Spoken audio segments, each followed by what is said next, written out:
Hello everyone, this is Michael with the Arkham Horrors, and today I am going to go through a little behind the scenes of the entirety of the On the Path to Carcosa series.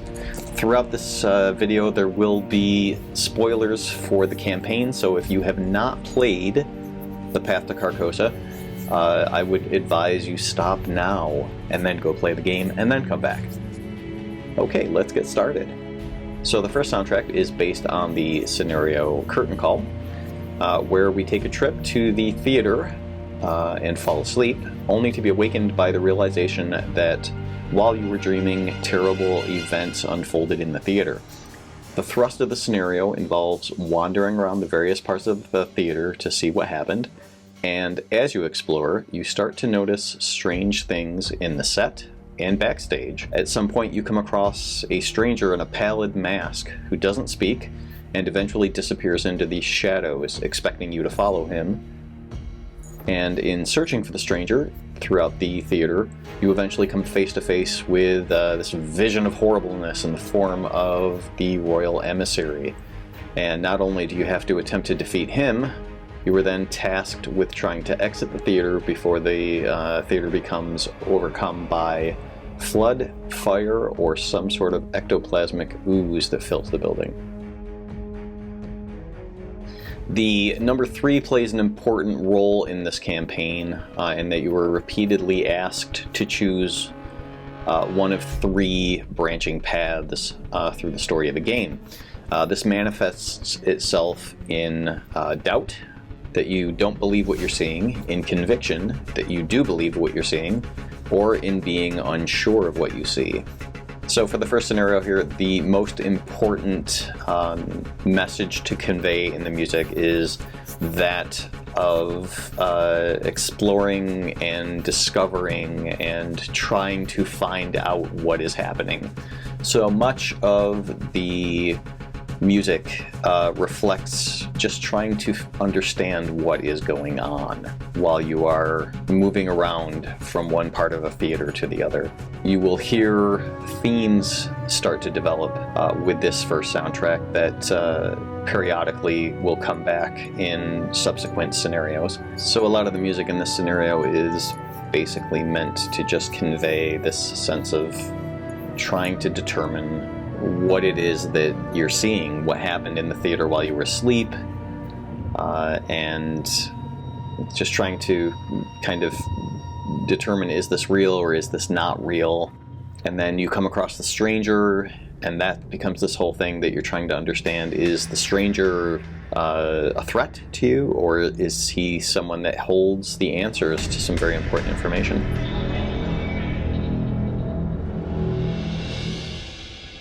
The big climax of this particular scenario is trying to get out of the theater, just being overtaken by some sort of all-consuming disaster. And so you were trying to get through it as quickly as possible so that you can live to tell the tale.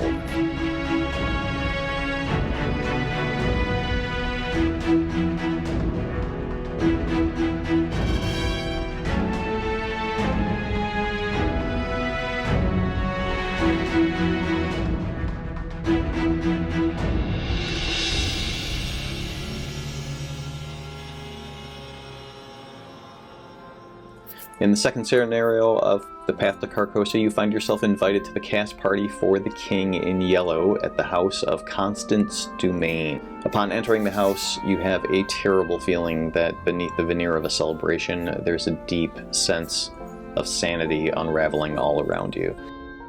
For this particular scenario, what was important for me was to convey the impression that there was this descent into absolute chaos. So the soundtrack opens up with arriving at the party, and the way that I wanted to convey this slow descent into madness was right off the bat to start with a half original and half of a traditional classical piece called Opus 83 by Max Bruch.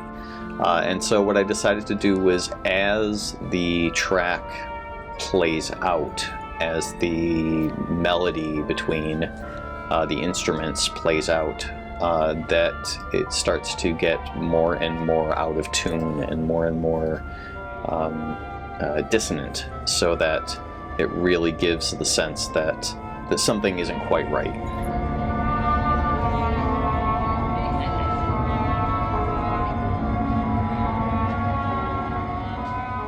So the scenario involves trying to work your way through all of the guests in the party to get information about the play.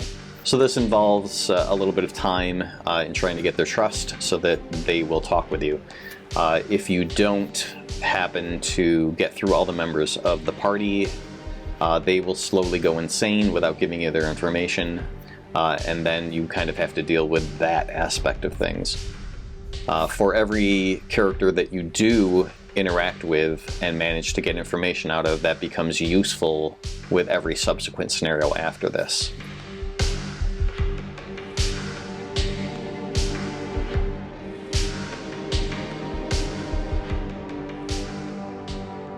So for another piece of music on this soundtrack, I decided to give the impression that something is kind of unraveling. I decided to use another piece of classical music as the main melody for the track, The Ballroom.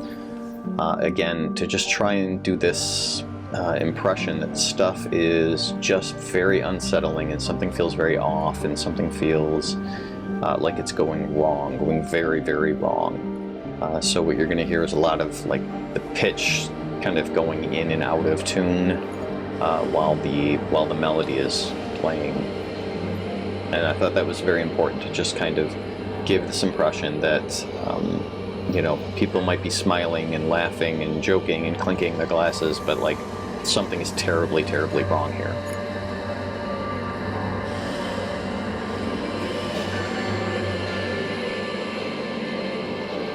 This particular collection of soundtracks and this particular volume is pretty heavy in classical, orchestral, symphonic kind of arrangements. And that, again, it's just because this takes place in the 1920s, I wanted to have kind of the feeling of something that might have been written around that time with high tension and a lot of noir kind of tones to it. So I thought that orchestral was a really good way to go with this.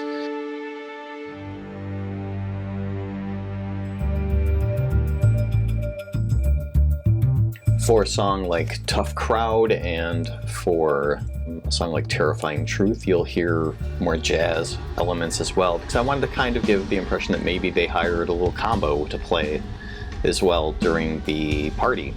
And as things start to unravel,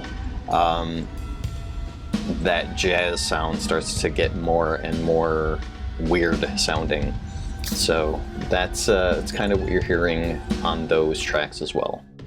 On to Discovering Echoes of the Past, Volume 3 in this series, where you decide to research the history of this play by going to the Historical Society. But when you arrive, you see the door is ajar, and despite the halls being deathly quiet, you begin to realize that you are not alone. There is a race to find the information you need before the cult of the Yellow King beat you to it.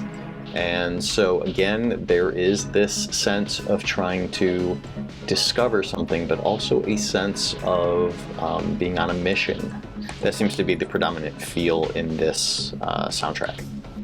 That starts to manifest itself right off the bat with the opening track, Reflections of the Night, which is essentially the prelude to the scenario where you are driving to the Historical Society and you are thinking back on all this craziness that has happened just in the last few hours, waking up in the theater, all the stuff that you encountered there, going to this crazy cast party, and now you are desperately trying to get some answers and shake this feeling that perhaps you yourself might be going crazy.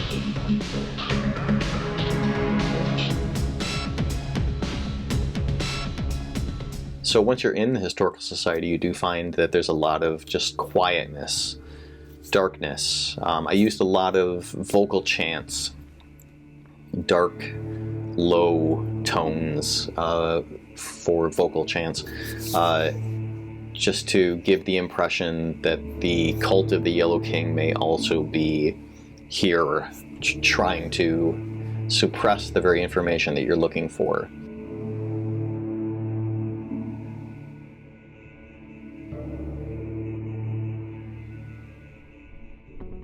So with Race for Answers, again, you get that sense that you're really on a mission here to get to the truth before it's no longer available for you.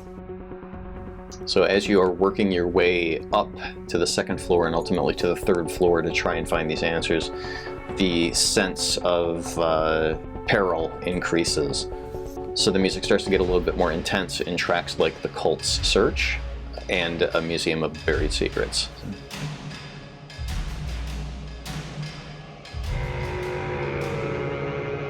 So the overall tone that I was going for with this one is that you are trying to unravel a mystery and that there is an urgency to what you're doing. So there's a lot of tension in it, a lot of low tones, dark tones, but also a lot of rhythmic stuff just to kind of get you ramped up in this feeling of like, we need to accomplish this goal and move on.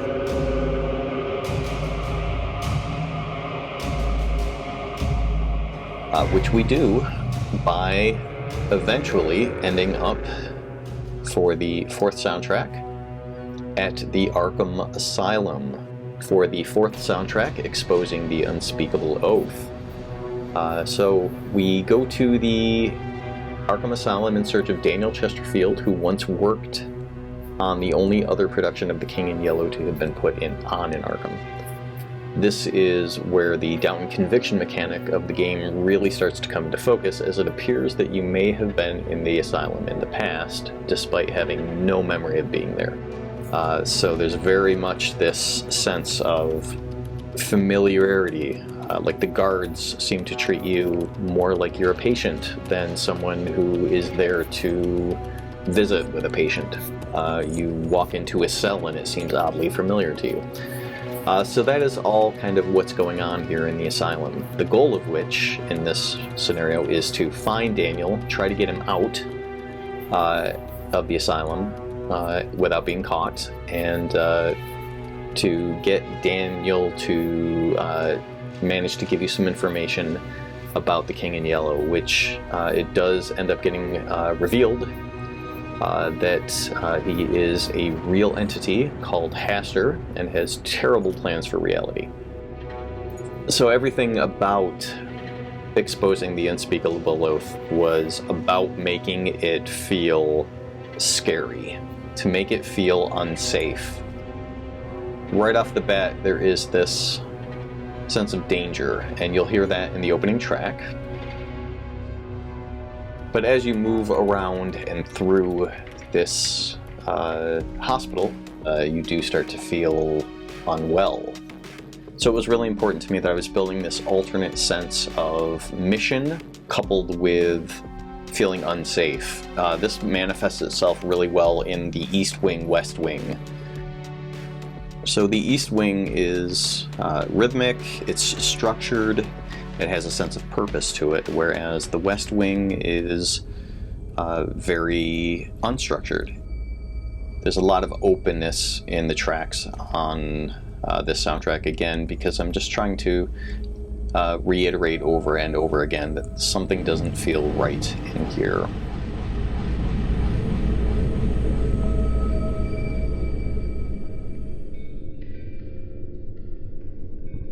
The basement is another really good example of the hopelessness that I was trying to convey on this soundtrack. The use of human voices was really important to build this, to give this impression that there's no hope in this place.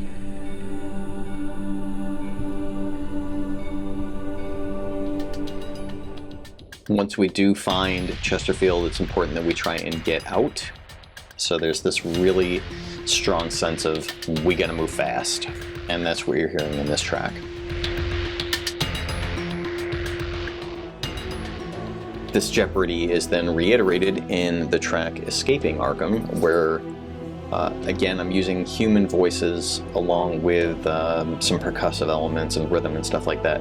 Again, just to really convey this we need to get out of here and we need to do it quickly kind of sense. So having escaped Arkham Asylum and finding Daniel Chesterfield in a rather fragile state with what little information we did manage to get from him, we put the case on hold, and while we are putting the case on hold in a series of dreams, you determine that the key to getting answers about stopping the being that is the King in Yellow is to fly to Paris to find Nigel Ingram, the man who first put on the original play The King in Yellow. And over the course of 3 nights in Paris, you find yourself being stalked by a mysterious organist while you are desperately trying to track down Nigel Ingram yourself. So the soundtrack starts off with the dreams. This is text that is read in the campaign guide, and so I decided to just, again, use human voices to kind of give this very dreamy kind of feeling. And then that kind of leads us into arriving in Paris on the first night. And we're off and running right off the bat. You learn that there is a conspiracy going on, again, through the cult of the Yellow King. And you need to get to Nigel Ingram. So highlights of the soundtrack are tracks like the Parisian Conspiracy that really help to drive home this sense that you are on the hunt and that you are going to stop at nothing to get answers to what is going on.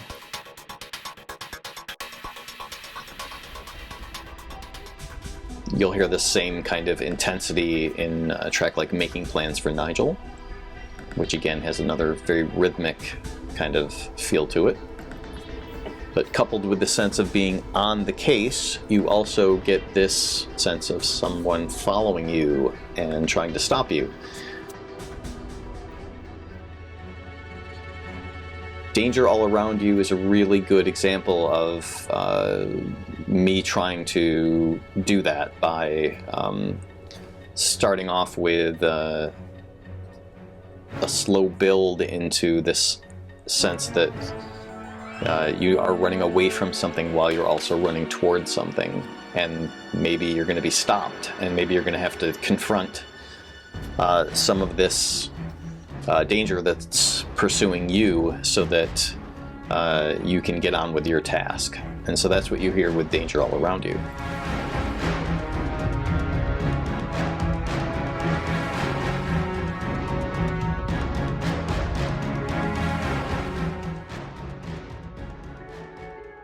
With Soaring Above the Gardens, I wanted to take a beat and maybe give the impression of what the danger that maybe looms above in the form of the flying Bayakis, what it might be like for them as they are searching for you.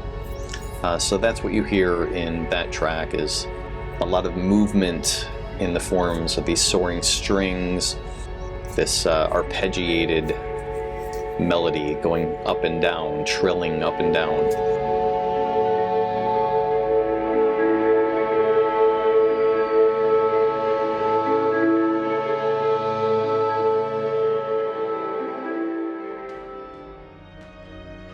With Who is the Organist, you hear a melody being conveyed.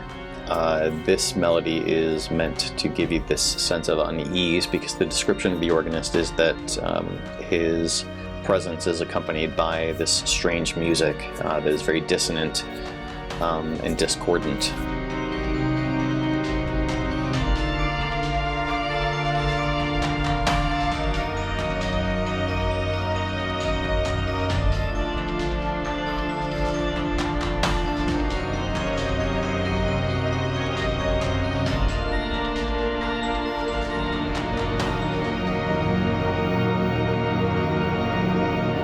With Torturous Chords, you hear the melody being resumed in a way that increases that sense of disharmony. So that's what I was going for with that, is just was just to kind of reprise this theme in a way that just really brings home the fact that something about this man is unreal.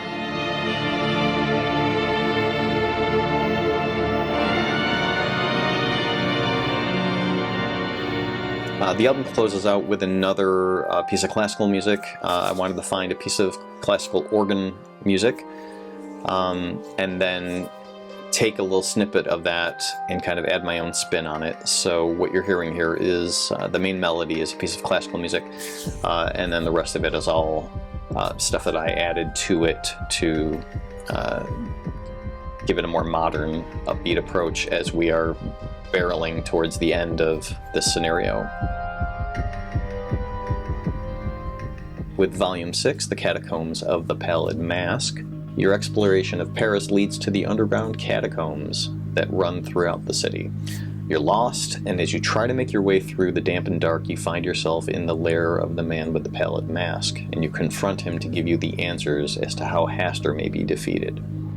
The basic layout of the scenario is that you have a bunch of locations that appear to be the same until you start to walk into new sections of the catacombs. So as new locations are being revealed, they open up new dangers or new revelations. So with this scenario, there's just supposed to be this ongoing sense of not knowing where you are, not knowing where you're going. So for this one, there is just a lot of darkness, a lot of metallic kind of sounds. I wanted to have this feeling of things kind of echoing off in the distance or resonating off the walls, and kind of sounds kind of meeting you from unknown places and unknown sources.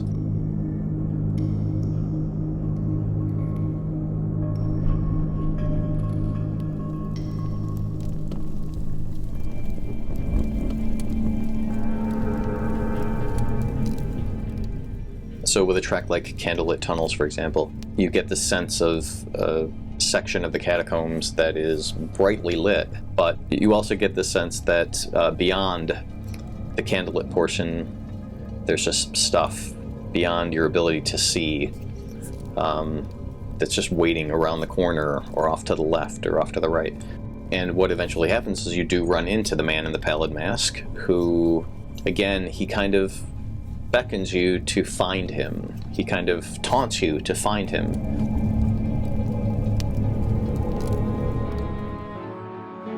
And in a song like Searching for the Man in the Pallid Mask, you'll hear a theme that previously appeared, because again, I'm trying to bring this cohesive feeling of familiarity.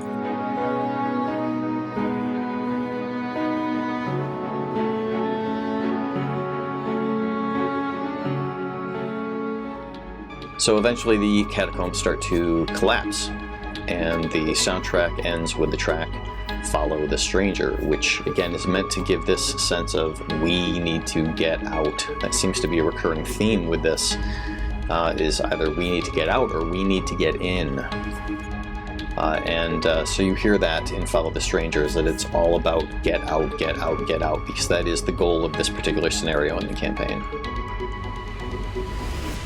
From the catacombs, we then move on to the 7th soundtrack, which is As the Black Stars Rise.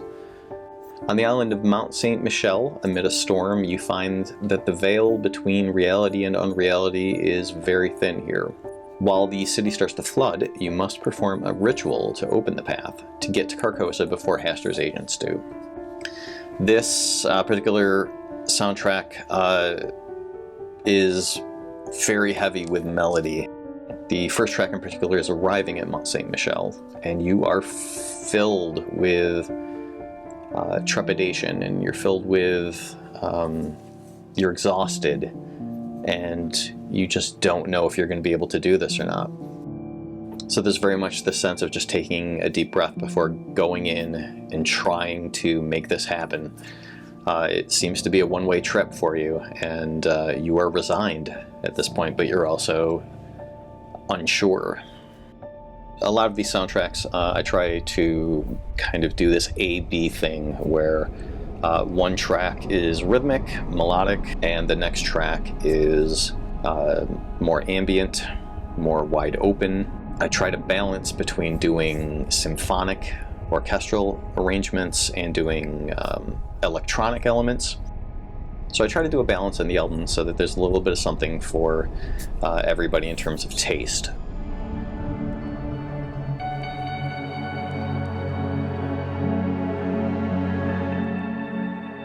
But ultimately, I tried to go with the overall feeling that the scenario's story is trying to tell. With this particular one, there's just tons of orchestral stuff going on. There's lots of strings and piano going on in this because it just felt like it was the best way to convey this sense of being maybe kind of beat up a little bit, being battered, you know, being down but not out. And so you'll hear that with Approaching St. Michelle. You'll hear that with The Rising Tide is a very good example of that, where there's a lot of strings going on. There's a little harp in there. There's some bells chiming out. As things start to happen and as the ritual starts to get performed and as the storm is crashing down on this island and this island starts to slowly flood, you're starting to see things happening in the clouds as well. And again, it's this above and below thing. It's this A-B, this doubt and conviction that's going on. So tracks like Worlds Merge are meant to have this very swirly kind of sound.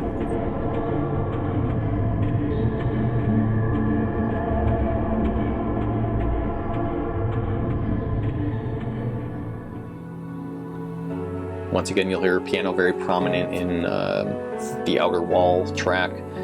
Again, we're trying to make a thing happen. We're tired. And so that's what's going on with a lot of what you're feeling in this. Is there's just, the tone is just a little less intense. It's a little less driving, except for when you're up against it.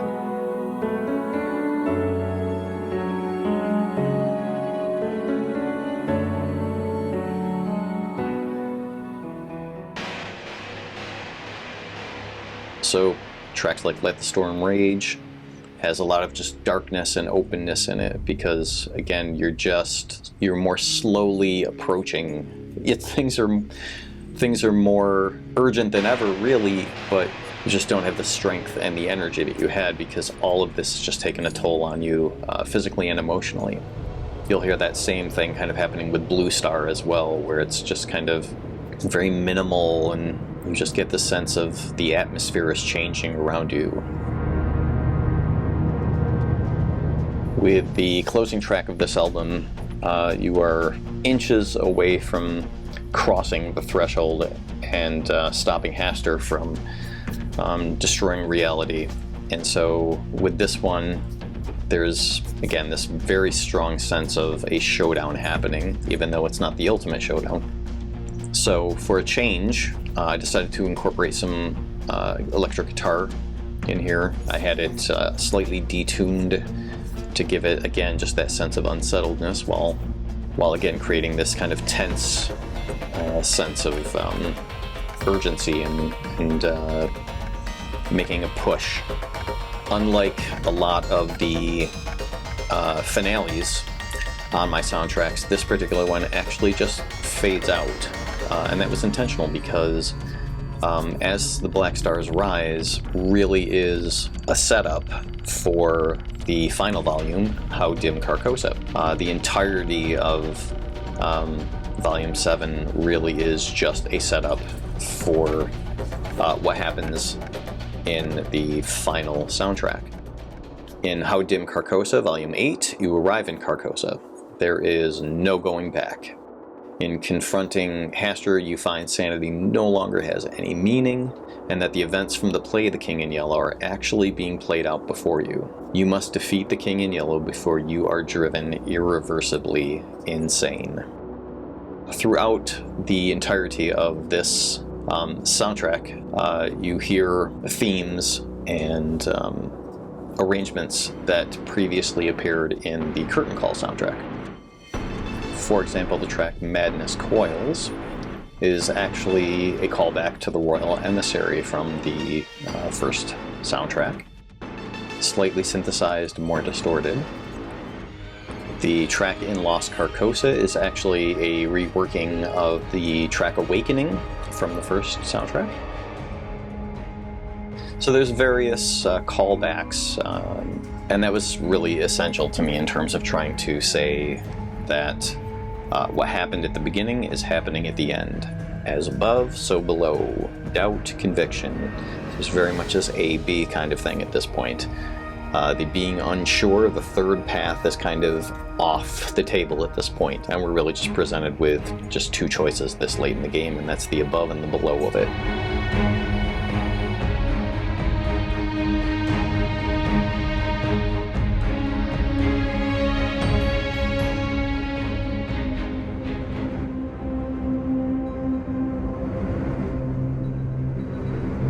So as this particular soundtrack progresses, there is this sense that either the king is dying or you are dying. So there's very much this sense of things are falling apart.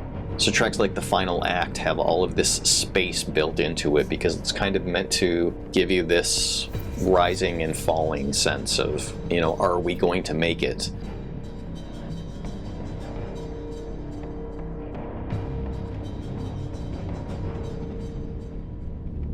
This again gets carried through to the next track, Madness Dies, which is very sparse and very dark and very low in tone. It builds to a much higher peak before falling off.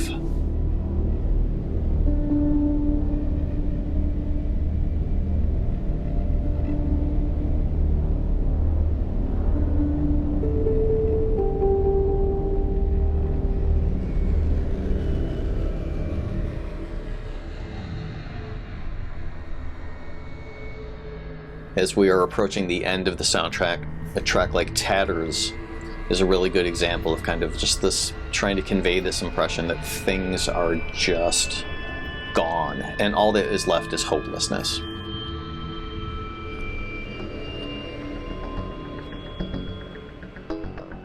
And all of this is in aid of getting to the last two tracks on the soundtrack, where you finally have that ultimate showdown with the King in Yellow. Will you defeat him? Will he defeat you?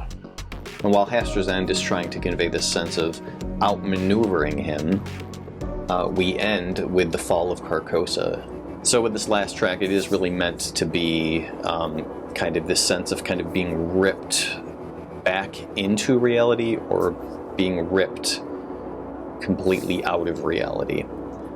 So it does have this slow burn to it, and then eventually you do just get this big punch at the end. And that's just meant to symbolize that either the investigators defeated Haster and were able to make their way back to reality, or that they were defeated by Haster and that reality was ripped away from them. So that was the thought process behind the closing of the soundtrack. So The Path to Carcosa is widely considered the best of all of the Arkham Horror the card game campaigns. It has a lot of ups and downs to it. It has a lot of flavor in it. It does a really, really strong job of making you feel like you are on a quest, that you are part of this thing that is happening. It took 147 tracks and 10 hours of music for me to be able to convey that through music, and I hope I did a decent job of doing that. So thank you for taking the time to sit through this video. I hope it was enjoyable to you, and if you did like it, please feel free to comment below and let me know if you would like me to make more of these. I'm happy to do this for the other campaigns that I've completed. And stay tuned, because I'm about to start work on the Feast of Hemlock Vale, and I will actually be documenting my process as I go along. And I've got some really interesting approaches for that soundtrack. So stay tuned, and I hope to be bringing you more content in the future. Thanks.